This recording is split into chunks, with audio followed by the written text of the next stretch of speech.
The WWE has had a lot of success stories since its creation with elevating specific wrestlers and really getting them over to that next level. And today I thought it'd be fun to look at some examples of that not being the case. So we are going to be looking at the 10 biggest failed pushes by the WWE over the last 15 years.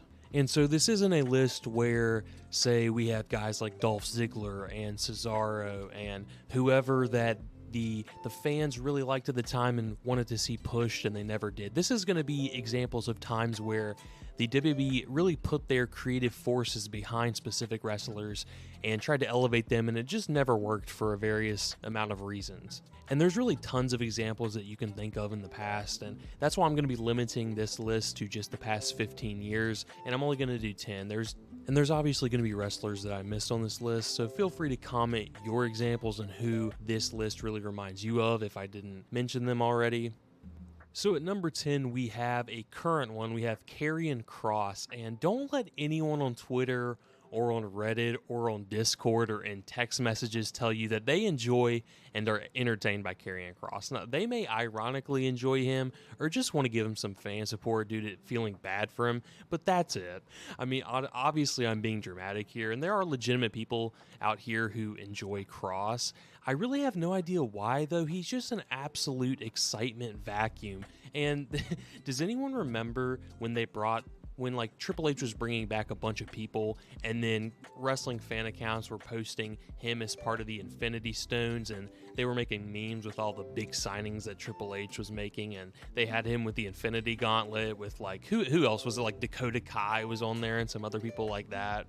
I mean, just a hilarious time in general. But I really think the Adam Cole promo that he cut on Karrion Kross really sums him up perfectly and explains why he's been a failed push for years and years at this point. And I quote, "The truth is, this brand has done everything in their power to make you feel special. You got the music, you got the fog machine, you got the girl. You know what they do to make Adam Cole feel special? They ring the freaking bell. Because on your best day, you couldn't lace my boots. You can't hang with me, you aren't on my level, and anybody who watches pro wrestling knows that." End quote. He can't consistently deliver in the ring. His promos do not make you want to keep watching or get invested in the storylines or the direction of his character. Now, he has a solid look, but that can only take you so far, and especially in the WWE, when there's tons of wrestlers on the roster who have the total package.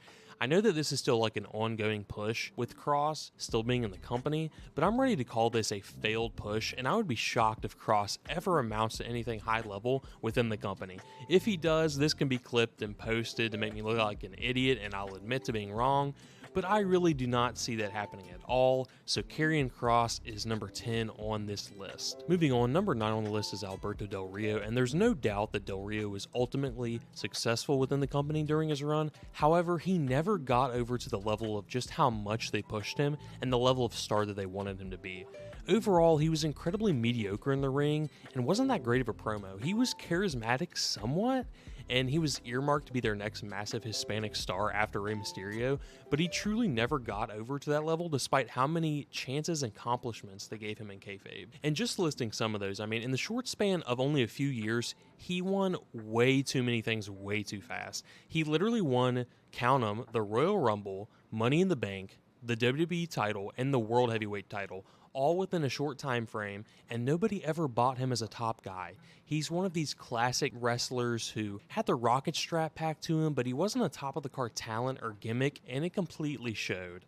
I also just wanted to include him because he's a complete prick and a terrible human being, so I really don't feel bad like just completely burying him and his entire WWE run. So I would call Alberto Del Rio a complete failed push to the level that they wanted him to get over, with how many things that they just gave him, how many big spots they gave him, and just his overall push. It was way too much for his level of talent. Number 8 on this list is Curtis Axel, who really spawned from the genesis of McGillicuddy, and that promo is the reason that this guy is more well known than anything he ever did with his multiple pushes, probably. Well, that, and he is Kurt Hennig's kid. He was part of the failed Heyman guy era, where the only real purpose of being paired up with Heyman was to get Heyman on TV to talk about Brock Lesnar, but they actually did get behind him originally and legit considered him a solid prospect to eventually turn into an upper mid-card guy, and honestly probably go beyond that if it worked out. However, the sad reality is that while Axel was a decent in-ring talent, he really had no real charisma and nothing that distinguished him from the ordinary Joe you could pick out of an audience, right? Or anybody in the performance center or any developmental talent. They really did give him a ton to enhance his aura and his presence originally. Like I said, they gave him Paul Heyman to talk for him. They gave him the IC title just like his father. He had a solid entrance and theme music and even won his debut match against Triple H, albeit in a count out, but he still got the win over him. But he ultimately never had any fan connection and just lacked something when it came time to deliver in one aspect or another. Eventually, they did give up on him and made him a complete joke and jobber on TV, with him getting embarrassed weekly by the likes of CM Punk, Dolph Ziggler, Big E, and even the combo of Heyman and Ryback when they called him a massive failure on the show and turning him into a Ryback lackey. He would find decent success being a jobber with various gimmicks over the years, but you have to consider Axel a failed push at the end of the day. Jack Swagger slots into number 7 on this list, and this is another example of a guy who just didn't have the complete set of tools needed to be a main event player in WWE, but someone who they really tried for a decent portion of his time with him. When he first began in ECW, he looked like a solid prospect. He had a cheesy smile and the push-ups with his legitimate wrestling background. People honestly thought that with a little bit of seasoning and working with the right people, he might be someone they can do something big with in the future. In retrospect, he looked like such a hot prospect because Christian was out there carrying him to great matches. Once he wrestled people who weren't maybe the greatest TV workers ever, in terms of making the most out of, say, 10 minutes of match time, he got exposed as not being very good. When he got moved to SmackDown and later on Raw, his character just never evolved. He becomes stale and he never learned how to cut a decent enough promo to be a believable top-of-the-card act. He won his Money in the Bank way too fast and cashed in even faster. He was a cold act who they put top title on with no direction whatsoever. It doesn't help that his character was Vince's ideal American athlete and patriot stereotype, which obviously, that's not going to win over anyone unless the year is 1985. Swagger would receive pushes later on after his first failed run, but they just never clicked to the level WWE would have liked, and he never amounted to much within the company. This might be a little bit of a controversial one, but number 6 is Lord Tensai. Now, they gave up on this gimmick almost immediately, and low-key, somewhat due to some less than ideal remarks made by Bloom towards his Japanese manager during a filmed car ride. But they obviously had massive hopes for this new gimmick that they created off the success of his great run in Japan as Giant Bernard. You had these vignettes leading up to the reveal for weeks of this new Japanese wrestler that both sounded and looked cool. And then the reveal happened. The fans just never bought this after Tensai took off the mask, which honestly got a decent pop at the time, but right after that, all they could see was a mid-card Albert or A-Train, and he also just looked incredibly stupid on top of that. It didn't help that he was reintroduced in front of a terribly smarky crowd and an audience that wanted to immediately hate this, which they honestly should have. It was a bad gimmick and look from WWE from the start. They just did not understand what made Giant Bernard work in Japan, and just completely went ridiculous with this. He was pushed pretty strongly to begin with, even beating John Cena and CM Punk during the beginning of his run. Then, Creative dropped the Lord from his name after a few weeks, dropped the Japanese attire, and even dropped his manager. In the end, he was just A-Train with Japanese lettering drawn all over him, and then, well, the Funkasaurus needed a tag team partner. And that was essentially the end of any type of push, or any hopes that Tensai ever had at getting over as a character. I still will say that this is a failed push from WWE because they hyped it up for weeks, went all out with the look, and they just did not understand what made Giant Bernard work in Japan, and just made it look completely ridiculous when he brought it over. Just an absolute failed push. At number 5, we have Gable Steveson, and this whole thing was really a disaster from the start after the initial buzz from him wore off when they signed him. Even though he never made it out of NXT, they still presented him like the next big thing. I mean, listen to all the stuff they gave him. They gave him the red carpet intro at SummerSlam 2021 after he won the gold medal. They drafted him to Raw before he even started training at the PC. They gave him a spot at WrestleMania 38, suplexing Chad Gable and celebrating with guys like Randy Orton, Matt Riddle, and the Street Profits. They even sent him out on an episode of Raw with Kurt Angle and had Angle endorse him. Also, apparently Triple H wanted to wrestle him at WrestleMania before he had his heart issues. Like, could you imagine if this guy was the last person that Triple H ever wrestled? On top of Steveson just being an awful person with terrible allegations that he only avoided due to a dumb loophole, he also never had any character and lacked any sort of TV presence or charisma to go with it. Reports at the time also indicated that he never really got much better despite receiving tons of training from great coaches due to them presenting him as a massive deal before even confirming if he had the talent or drive to make it in the business. They just wasted way too much time trying to do anything with this guy when the signs were very clear early on that he just didn't have it. Guys like Kurt Angle and Brock Lesnar set the bar too high for these prodigies, in quotes, in general, but the bar could have been on the floor, and Gable Steveson couldn't have even gone over that. Good riddance, and this was a massive failed push. I normally wouldn't dare to hinder this man, but at number 4 we have Jinder Mahal, and at the time, this was an incredibly odd choice to make by the WWE, given how they had presented Mahal before his massive push. And looking back on this, it was an incredibly odd choice to make by WWE, given how they had presented Mahal before his massive push. You simply just can't immediately try and push someone to the main event level for no reason after being a jobber for his entire career in the company up until that point. The change and push has to come gradually, and you cannot rush these things, otherwise you'll end up with a failed push like this one. And granted, they really did try at first. His overall presentation that they gave him was pretty solid. They gave him a great entrance and even great music and some henchmen that could try and help him get some heat. He then won the WWE title out of nowhere, and they really tried to get him over and make him seem like a big deal.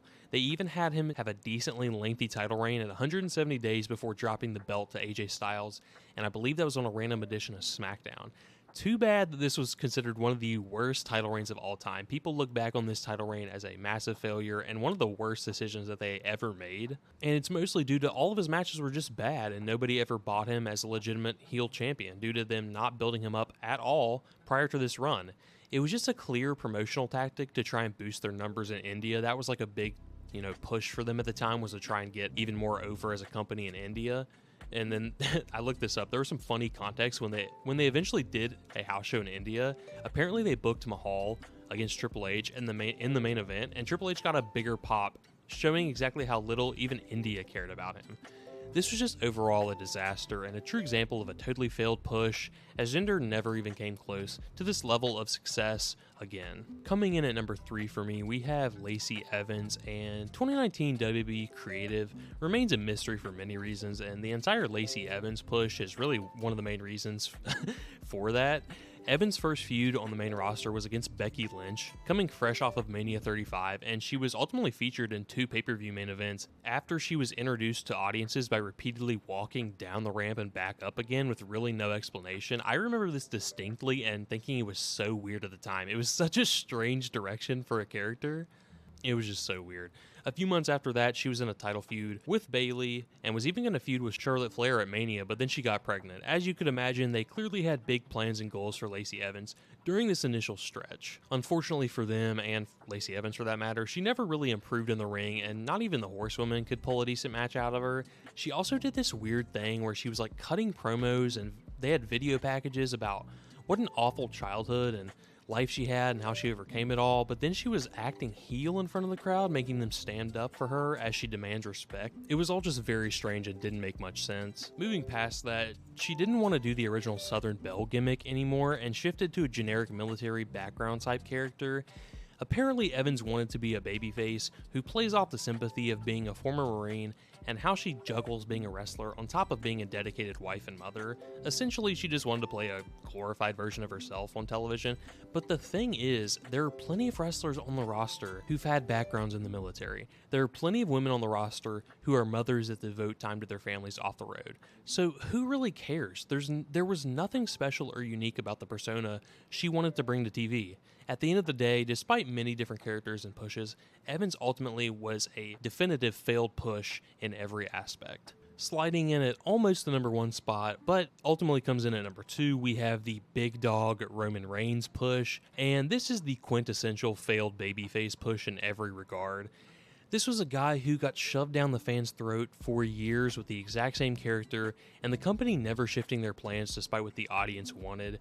Roman Reigns had that Hogan and Cena level of face push. Vince had him beat Taker at Mania, beat Kane's Royal Rumble record, and win the title repeatedly. Fans absolutely hated Roman at the time, and he was not over as a face. The Tribal Chief ultimately allowed him to reinvent himself and become a massive star, but it wasn't without the original hurdles and failed pushes as the big dog. And just running down a multitude of reasons as to why this did not work, They tried to make him a Cena-style white meat babyface with funny catchphrases and winks at the camera with some of the most insane booking imaginable, and here's actually a great example of this. During a Royal Rumble, he was pulled out of the ring by being pulled under the ropes, thus not eliminated, by Sheamus's heel faction, sent through a table, refused to be carried out by a stretcher, and walked back to the locker room to be out for most of the Rumble. This is something you have heels do, not your babyface champion. People were, this was funny at the time, people were actually making jokes after the Rumble that Reigns actually out-heeled The Miz, who also sat out a good portion of the match. During this time, WWE had no idea how to get babyfaces over, and that's part of the reason Reigns never really caught on during his first massive push. I mean, another reason for that was everybody knew that he was Vince's chosen one and they rejected him, and Vince just doubled down as hard as he could, just like he did with Cena 10 years earlier. It just was like a cycle repeating itself. Daniel Bryan's popularity during this time also hampered the ability of anyone to ever see Reigns on top, as he continued to be forced down our throats while the fans clearly wanted something different in the form of Daniel Bryan. There were a ton of factors at the time of this being a massive failure and too many to really go into, but I'm glad Reigns reinvented himself and got himself over as a massive star that WWE always wanted him to be. However, his big dog character and pushes under it have to be considered a failure by itself. Number 1 is the guy who I made this list with in mind, and that is Sin Cara. This just never clicked, and you can't say it's because they didn't try. They really rolled out the red carpet for him. They had a huge press conference to announce the signing, tons of hype packages, a special entrance, and even custom lighting during his matches. They were really counting on and wanting Sin Cara to become their next massive Mexican star. Well, it just didn't turn out that way exactly. His first night out, he botched his entrance and got caught in the ropes. The next week, they put out a mini trampoline to help him clear the ropes, but the damage was already partially done. He could also just not stop botching. It eventually became a meme because of it. He didn't have any good matches, botched a ton, and apparently didn't want to learn English that quickly, leading to some sloppiness with his matches, and the best of them being with fellow Spanish speakers. It's truly wild watching him as Mystico in Mexico now and comparing him to Sin Cara. He's just so much better outside of WWE. On top of that, he also skipped developmental completely and got pushed insanely fast. Like many others on this list, they did eventually give up on him rather quickly, but you cannot deny how well this character was set up for success and how big of a deal this was when he was originally brought in. Him getting injured a ton and having a massive ego, by all reports from his time being pushed as a megastar in Mexico, also did not really help his case either. Him being one of the biggest draws in Mexico, combined with a massive WWE hype machine behind him, seemed like such a setup for success. It really is a shame, honestly, that it didn't work out, because like I said, Mystico is really awesome in Mexico, and I do think it could have worked out in WWE with the right circumstances. Obviously, looking back though, with the clashes between him and the company, this was doomed to fail from the start. Later down the line, he got suspended for PEDs and they replaced him with Hunico. They did the imposter storyline, unmasked Hunico, then they made him Sin Cara again after Mystico left the company.